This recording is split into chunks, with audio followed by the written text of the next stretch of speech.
안녕하세요. 안녕하세요. 트렌드 연구하는 김난도입니다. 네, 예원입니다. 오늘은 뷰티, K-뷰티에 관련된 책을 주셨어요. 네. 저희가 또 그새 이런 책을 한 권 썼습니다. K-뷰티 트렌드라는 책이고요. 요새 K-뷰티 진짜 세계적으로 잘 나가잖아요. 네. 그 성공 비결이 뭔지 연구한 책입니다. 그래서요, 오늘은 K-뷰티가 성공하게 된 그 핵심 요소들이 무엇인지에 대해서 이야기 나눠보도록 하겠습니다. 화랑, 예쁘다, 퓨어 서울. 혹시 들어보셨나요? 이것들은 모두 K-뷰티 브랜드입니다. 그것도 해외에서 만들어진 브랜드들인데요. 화랑은 화랑들의 물품을 뜻하는 핀란드의 뷰티 브랜드고요. 예쁘다는 한국 화장품을 기반으로 하는 독일 현지의 스타트업입니다. 퓨어 서울은요, K-뷰티 제품만 취급하는 영국의 유통이고요. 이런 것처럼요, K-뷰티는 날이 갈수록 위상도 높아지고 또 영역도 점점 넓어지고 있습니다. 과연 이러한 K-뷰티의 경쟁력이 무엇일지에 대해서 트렌드적인 관점에서 이야기 나눠보고자 합니다. 그래서 오늘 김난도 교수님 모시고 이야기 나눠보겠습니다. 여러분 혹시 위장된 축복이란 말 아십니까? 얼핏 보면 너무나 큰 좌절이고 시련인데 시간이 지나서 돌이켜보면 정말 대단한 축복이었다라고 느낄 수 있는 것이죠. 저는 그 첫 위장된 축복이 88 올림픽이었다고 생각해요. 올림픽을 개최한다는 건 그동안 한국이 굉장히 자국만 알던 좀 폐쇄적인 생각을 가지고 있었는데 이제 전 세계 분들이 이제 한국에 오고 전 세계의 시선을 받는 그런 계기가 됐죠. 그래서 그때 외국인들 쓸 수 있게 공중 화장실도 개선하고요. 신용카드 인프라도 그때 아주 대폭 깔렸고요.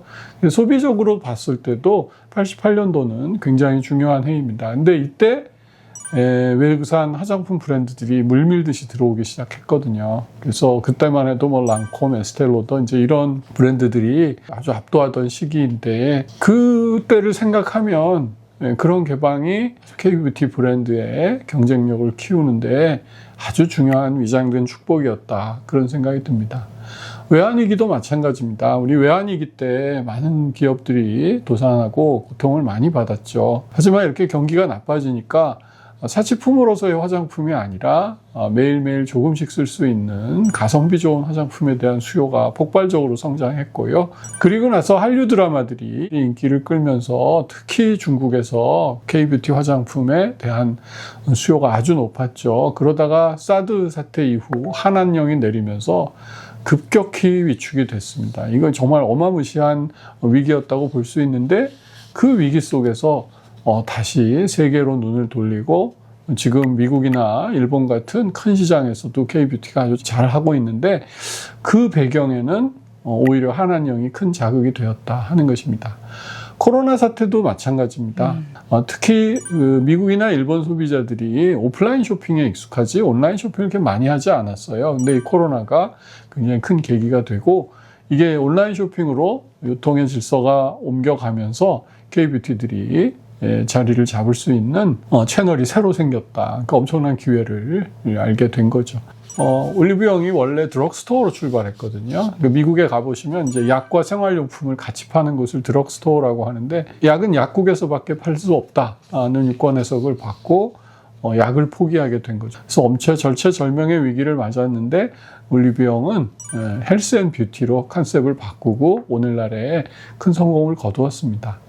이처럼 우리가 돌이켜 생각하면 전화위복, 세옹지마라고 하죠. 이런 일들이 그냥 한두 번 우연히 있는 것이 아니라 지속적으로 반복된다. 어떤 큰 계기가 한 번씩 있고 나면 어쩔 수 없이 바꾸게 되고 그게 시간이 지나면 트렌드에 맞는 변신이었구나 하는 것을 깨닫게 돼서 위장된 축복이라고 부를 수 있게 되는 거죠.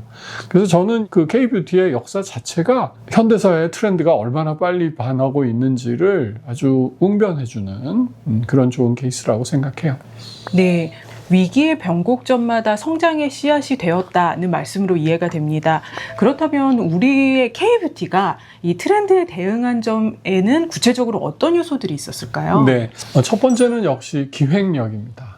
K-뷰티는 기획을 잘한다. 단지 기획을 그냥 열심히 하는 것이 아니고요. 굉장히 중요한 것은 역기획, 리버스 엔지니어링을 한다는 것입니다.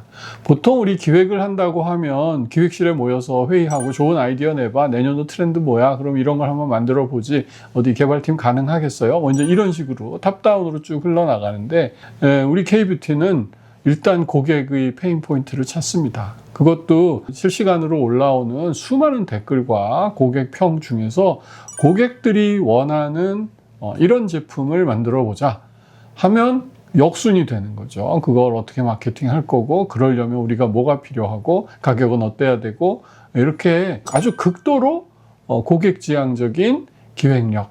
이게 첫 번째 힘이고요. 두 번째는 속도입니다. 한국인의 DNA에는 빨리빨리가 있지 않겠어요? 네. 보통 다른 회사들이 New Product Development라고 NPD라고 하는데 글로벌 화장품 회사들이 12개월에서 18개월 정도 걸린다고 합니다. 우리는 빠르면 3개월에도 해낼 수 있다. 그래서 소비자가 가장 원하는 것을 가장 속도감 있게 만들어낼 수 있는 것이죠.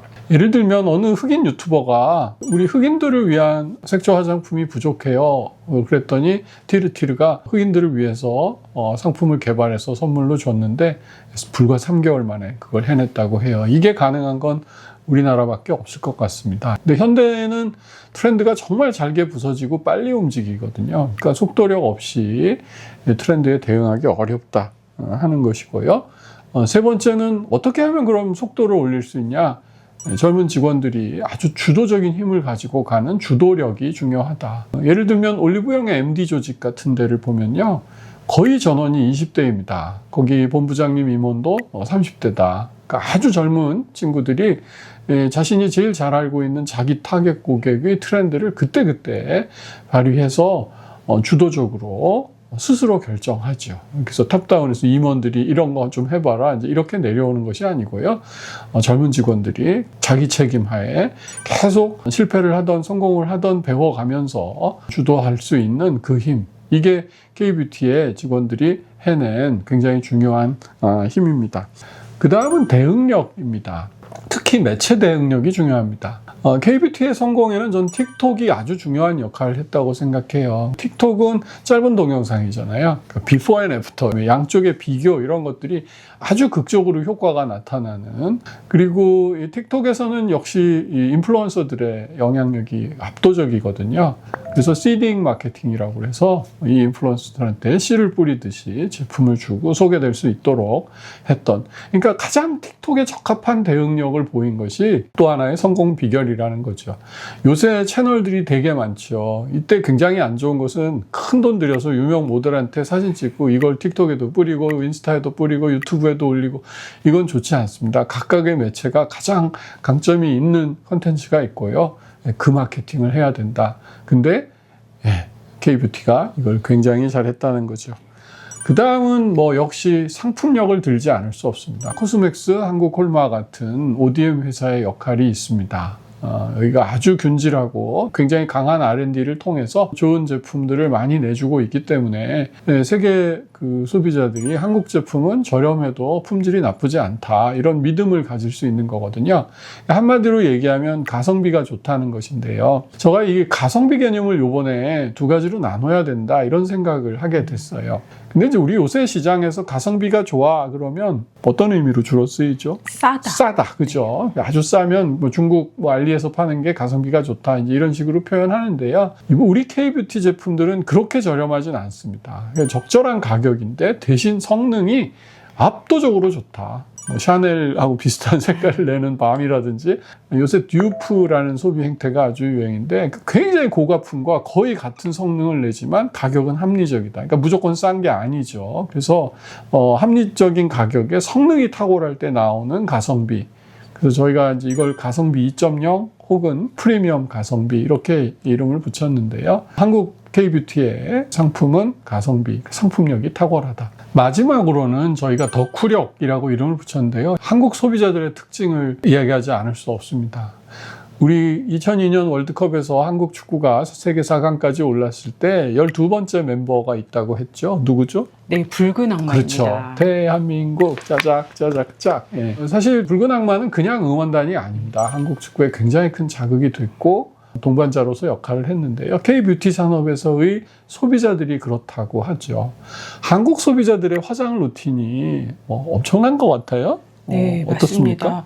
굉장히 여러 겹을 바른다거나 또 각 라인별로 하나로 통일시키는 것이 아니라 순서별로 가장 좋은 성분을 하는 것이 중요합니다. 그리고 그것을 어떻게 바를지에 대해서도요, 소비자들이 많이 공유를 하고 있어요. 그 아침 루틴 다르고 저녁 루틴 다르고 네. 간단히 하는 날 다르고 풀 메이크업 하는 날 다르고 네. 그러니까 엄청나게 정교하고 또 방금 성분 얘기하셨는데 화장품이 갖고 있는 각 성분에 대해서 탐구하고 공유하고 그런 소비자들이 우리 브랜드들을 단련을 시켰고 한국이 테스트베드가 되는 경우가 많습니다. 전자제품 경우에도 한국에서 통하면 세계에서 통할 수 있다. 한국 소비자들은 굉장히 새로운 제품 써보는 거 좋아하고요. 또 까다롭고요. 그 입소문을 많이 내기 때문에 이런 소비자들이 든든하게 뒷받침을 하고 있었기 때문에 K뷰티가 성공할 수 있었다. 이렇게 저희가 6가지 힘으로 나누어서 분석을 했었습니다. 네, 기획력, 속도력, 주도력, 대응력, 상품력, 덕후력 하나하나가 정말 지금의 K뷰티를 만든 아주 강력한 힘들인 것 같습니다. 이것들이 단순히 K뷰티로만 적용되지 않는다고 말씀 주셨어요. 그렇습니다. K뷰티는 우리에게 큰 희망을 줍니다. 그러니까 거대한 대기업 하나가 아니라 작은 인디 브랜드들이 원활하고 활발한 생태계를 이루면서 이쪽이 좀 부진하면 또 다른 회사가 나가서 히트 상품을 내고 하는 식으로 각계약진을 하고 있는데요. 우리 관심 있는 K 컨텐츠, K 패션, 또 K 푸드, K 리터러처 등등 우리 K 붙은 산업들이 전 세계에서 활약하려면 우리 K뷰티가 이루었던 성공의 비밀을 조금 캐치할 필요가 있겠다. 그런 생각이 듭니다. 네, K뷰티로부터의 인사이트가 정말 소중하게 느껴집니다. 앞으로도 우리 K뷰티에 집중을 하면서 그들의 트렌드 대응력을 모든 산업이 배울 수 있게 되길, 그 혁신 DNA가 모든 K에 이식될 수 있기를 바라겠습니다.